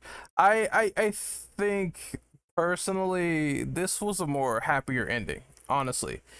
And I guess just the way the story was pivoting and the way it was going, and how they were like, oh, well, someone has to pay a price because that's the nature of the horror story. That's part of the trope. Alan has to write this final segment to be what it is. I think if they included this in the final game, it would have been kind of a hard pivot, but made sense to the overall, like, it felt like a conclusion to me more than just something of a normal continuation. It felt like Alan finally got ownership of, you know, all his words and everything, and mostly was in a better place than he was, and probably went after Alice for a happier ending. And you know, they toyed and teased with stuff like that in scenarios like American Nightmare, where it was, or whatever the DLC was called, standalone, with him and the trucker Plaid, and he was going after Alice. But yeah, I think the thing with that ending is that it's a good ending. It's a great ending. But it is, in terms of continuing like certain things and continuing this like spiral, it sort of leaves it a little bit closed. What I thought was that Alan, if he's the bearer of many worlds, then it's probably equivalent to what Door was doing, where he's like this entity that could just step in between. He does what he wants, and he knows a lot more than certain people, even though he's in the dark place. But he seems like, you know, totally fine and stuff like that. So it seems like he knows more than he's leading on. And I think this is a mastery of people who can do both, with stepping in the real world whenever they want and the dark place. And that's what that ending might have like sort of confirmed with the way they were going. He's embodying the light, which is, you know, the bearer of many worlds. I think it's fine for what it is. It sets up lore as well, which is probably why they retrofitted it for the game, to show this is what Alan could be capable of if he learns the light, if he has it embraced, and that's a very strong prospect, as well as, you know, showing how far he's willing to go and symbolize his love for Alice. I thought it was very touching. But in terms of going anywhere, it could be a wink and nod for the future. But right now, they're going from the original ending, and then we'll see what sort of happens after the fact. I do think, in the back of his mind, Sam Lake knows he wants to make a third game, and it feels like this ending would be suitable for that game if he got to that conclusion. Just saying. Anyway, I'm gonna let Austin go next. What do you think of this final draft DLC ending?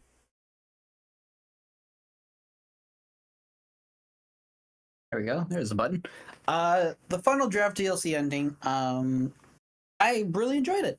I'm not sure if many people picked up on, but when you go through the final draft like playthrough, there's more than like one instance in both playthroughs from Alan and Saga's perspective that stuff has happened already. There's moments where Saga's like, she has a different line of dialogue. Almost to where she's like, there's like an instance when you reach like the nursing home and something happens and she literally is like, yeah, that's weird. Like, I felt like she was gonna say that or something along those lines. It's been a while from my memory. But there's more than one instance on both sides of the playthrough where they question the game, pretty much. They question the scenario they're in. They're like, I've done this before, or like, this is familiar, or something along the lines like, it's slightly different. And they say that, like, they said something different. Like, some character that they're interacting says something different, and they comment on that, like, very subtly. Very subtly. It's like a minor change.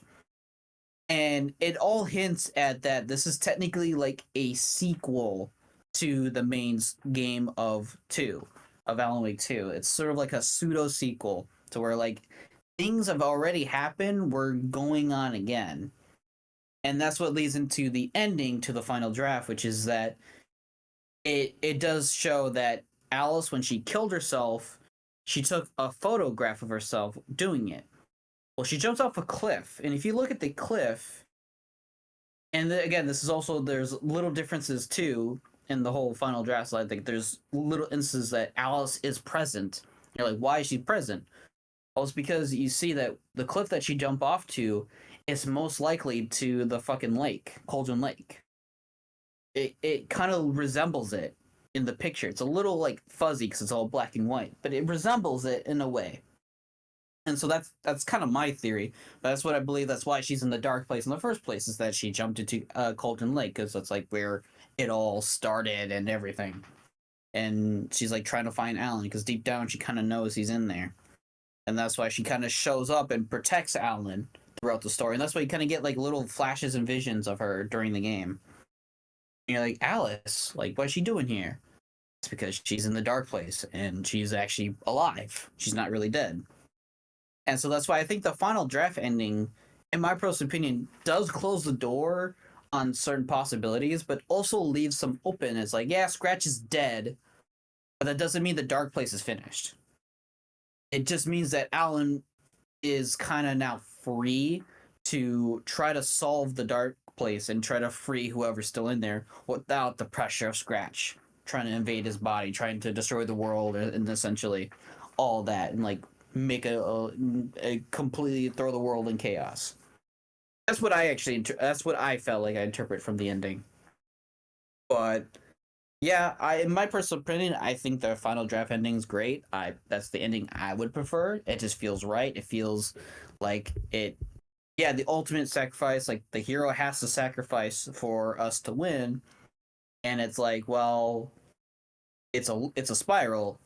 And Alice is now present in the story, so the sacrifice is that Alan has to die, but Alice has a backup plan for that. If this goes into the DLC some way, it could lead to, like, yeah, there's some repercussions of this ending. So there's also more than one possibility of where they can take this, and it leads to, like, what ending they're gonna take. Are they gonna take from both aspects of the ending? Is it gonna be like a branching timeline? Who knows? I don't know. and it's up to them what they want to do. Yeah, that's also true.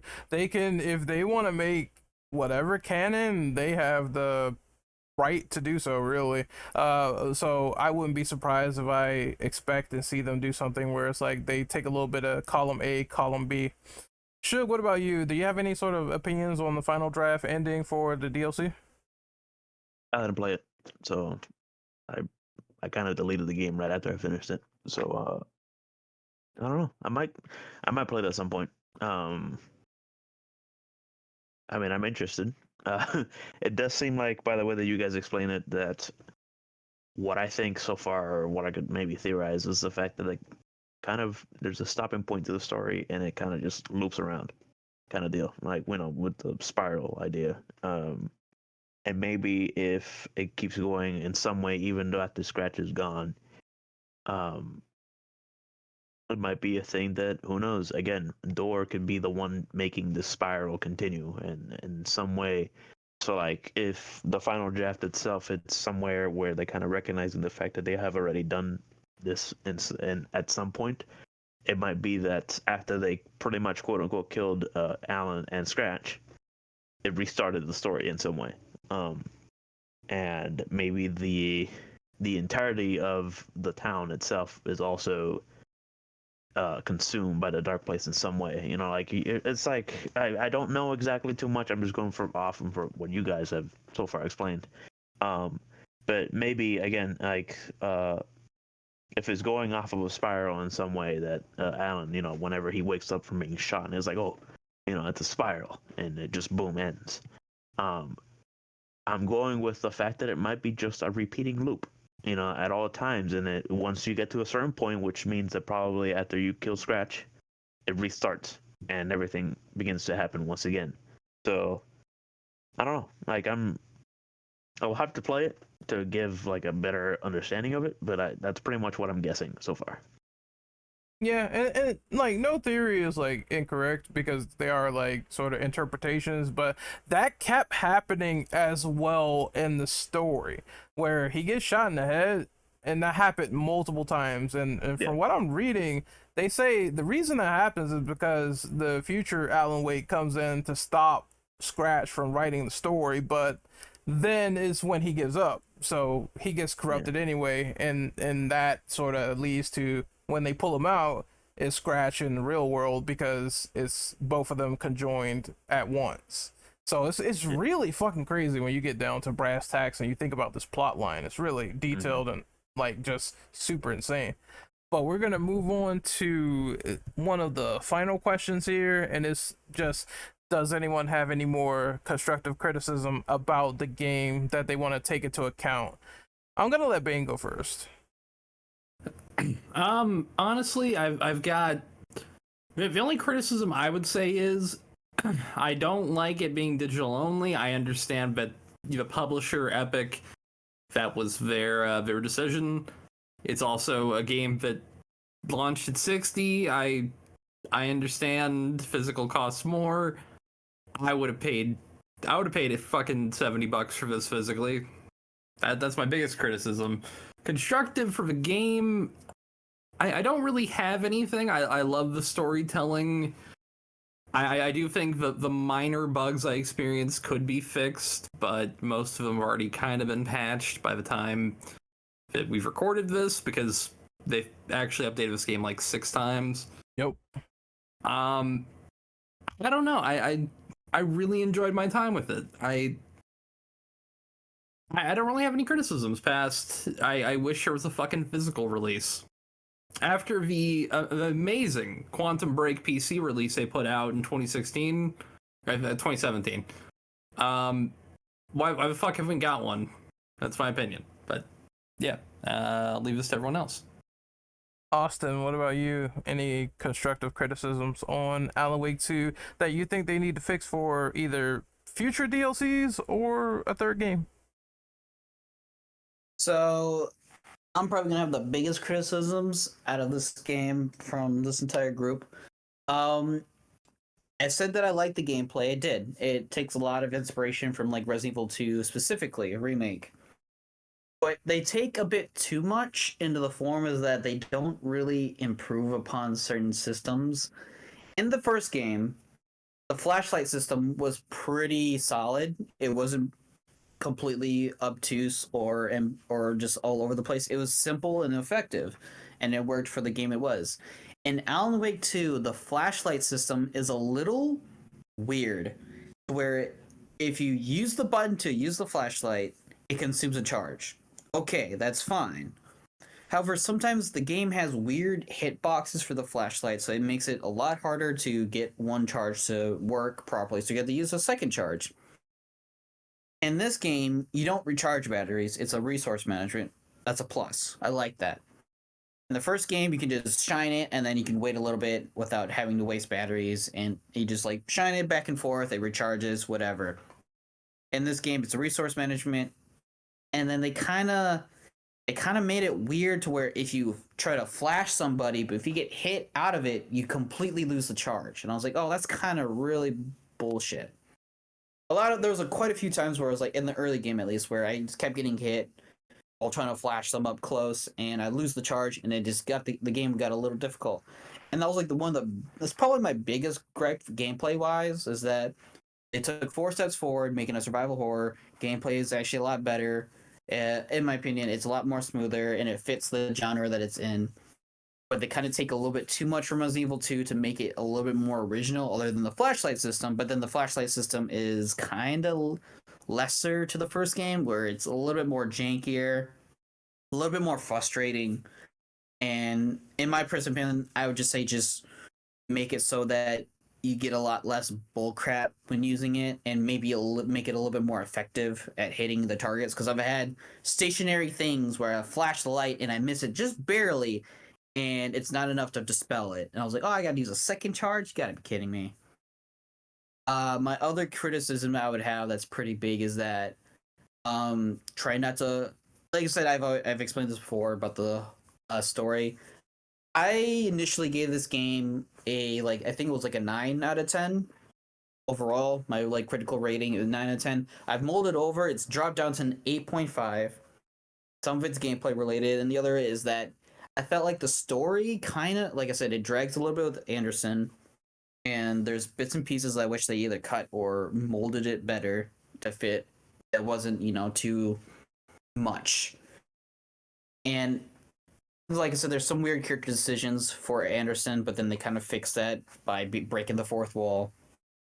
Overall, biggest complaints is some of the gameplay mechanics could be either tweaked or completely reworked into something that's a little bit more fun / a little bit less janky bullcrap, or frustrating, I should say. And the other thing is, gameplay wise, the shooting system is fine in Alan Wake 2. Like I said, it's reminiscent of Resident Evil 2 remake, which isn't bad. I just felt like, compared to the first game, I felt like my shots were missing sometimes out of just pure randomness, and not because I'm following this target and my shots are not 1-to-1. I press the trigger and there's a delay. I don't know. I feel like, to end this quickly, I felt like the game needs to be a little bit more snappier, a little bit more responsive, and the light system, the flashlight system, should be reworked a bit to fit a little bit better in the style that it's trying to be. Otherwise, I don't mind the resource management of it. It's fine. It's actually fun. But overall, it could have been tweaked a bit much. Okay, it's my turn. I'm gonna try to do some positive and negative here. I'm just gonna at least illustrate that I love this game. I thought it was a really fun game. It was a nice 25 hours, 30 hours, and I did enjoy my playtime with it. That being said, before we go to the negative, there is things they could fix for a third game and maybe further iterations of it, and I'm just gonna be quick on it. I think number one, if they're gonna make 2 campaigns for the characters again, then they need to be able to make them separate campaigns and have them have 100% of their own stuff, items, and things of that nature. Because I think they need to not have that disparity of one person gets like 75% of gameplay and everything else, and then the other person gets like 25. I think that's an unfair imbalance when you talk about these characters and what they receive. Another thing I have an issue with, and it's probably just me, but after they patch this game like 6 times and you go to the text doors, I still have that issue where if I read the text of the door first, which is, you know, common sense is what someone would probably do, highlighting that option, I still get this weird bug where I cannot exit out of the text that I read, so I cannot progress to the door any further. I'm not sure why that is, but I got that like 4 or 5 times in my playthrough, and it's something they need to fix. If I press like circle after reading it, it should be done, and I should progress through the next door. So hopefully nothing like that happens again, because I lost like a lot of progress simply because that happened. The next thing they could fix is, obviously, if they're going to bring back the profiling board, at least make it interesting and not have it overstay its welcome. Now, it's not a bad idea on concept and paper and even execution, but the issue is when I had that long segment with Saga and I was pressing like 8 things on the board, it got a little bit tedious after a while. I don't think it needs to be that long. I think it should be something like, I don't know, this is probably an awful game to compare it to, but I'm just going to say it anyway. Heavy Rain, when you got clues and you file them and the character just thinks it out loud, it was more spontaneous and on the fly versus Alan Wake 2. And I think that's probably part of the problem, is that when you're solving stuff and you need specific pieces of the items, you need to go back to the drawing board in order to profile them to progress. Whereas I think this could be a lot more faster, a lot more fluid, and a lot more quick and snappy as opposed to how it is now. So it's room for improvement there on the fly clues in order to get through things faster. And the last critique I have, I guess is just like a little nitpick, but they can have more creatures. We see the general taken and how they affected excuse me, how they affected certain people. And it's not enough bosses in the game or deformed enemies, and we know the dark presence can do this.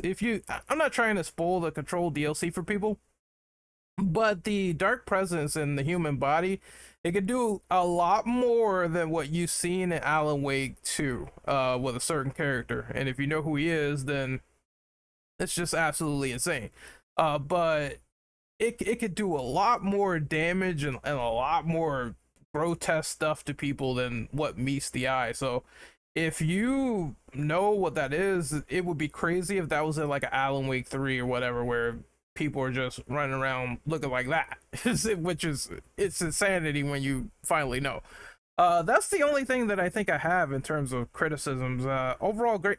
There's one more. Sometimes the dodge was inconsistent as well. Whenever I dodged, I would still end up getting hit, and I'm not sure if it was just me or what, but I would dodge like twice. I clearly avoided it, and somehow the dude behind me would blast me with like either dark energy, or he would still hit me even though I dodged him the first time. And I thought that was a little bit ridiculous. I'm not sure if that was just skill issue me, but I had that happen like 3 times. So they could tweak the dodging a little bit more. I hate to say RE in every comparison, but honestly, RE3 Remake with the dodging, it was very clear with that white flash on screen. You knew you dodged the attack when it did that, and Jill counterattacked after the fact. So it was way better than this game. If they made it like that, where it's a clear indicator and you know the following attack is like, you have iframes or not, it'd be perfect. But that's my only critiques of the game. Everything else is fine for the most part. Shug, any issues with Alan Wake 2? I think my biggest issue with it was mainly when it had to do in the middle of combat, let's say, and I wasted all my magazines basically of ammo, and I'm either standing there pressing the reload and the character doesn't want to reload. I think that's probably one of my biggest issues playing the game was the fact that sometimes the game or the character didn't just want to fucking react to me pressing the reload, and I'm just standing there trying to dodge shit. The dodging, I understand. I also had that problem too whenever the enemies that throw stuff. I mean, you can hear the thing coming, but the fact that I would press the dodge and I still get hit by it kind of annoyed me, especially with the times that I died because of it. Um, Enemy variety, yeah. I mean, with what little I've played of Control, you do have those messed up enemies that, the ones that blow up and like fly around and all that kind of shit. It's like, there's a lot of different types, so they could get those involved at some point, but I think it has like it might be that it hasn't reached to the outside of the bureau itself to the point to change humans like that. But who knows? Maybe in the DLC they'll probably start making different types of enemies. But yeah, I think the gunplay for me was pretty good. Slow at times, sluggish here and there, especially with the reload. The reload was probably the most annoying thing to me. I probably get annoyed a lot because of the character. Like, I'm just gonna be standing here. I'm trying to shoot, but then I realized I press reload and the motherfucker didn't even reload. So I had that issue a lot with Saga. I had it a couple times with Alan too, but I think I had it more with Saga, even after doing the fucking the fast reload upgrade. Uh, what else? Story wise, yeah, like the profiling, I think maybe keep it to what the actual evil characters and not everybody else kind of deal. Maybe that probably be a little better. I feel like having to investigate almost every single person you talk to in a profiling way kind of gets overwhelming, especially with all the information you got to take in. The like the dodging is probably the worst part, I think. Yes, like Eleanor had pretty good ways of gathering clues. Maybe something like that probably could have been a lot even better in some way. But like the profiling, I think so far it was my bigger issue in terms of how much it kind of just stops the momentum of the story for me to sit here and listen to the people talk. Especially during the old people home. I think that part kind of got had a lot of shit to investigate, but then again, you're sitting for like a good 10 minutes listening to whatever the characters have to say because of your investigation.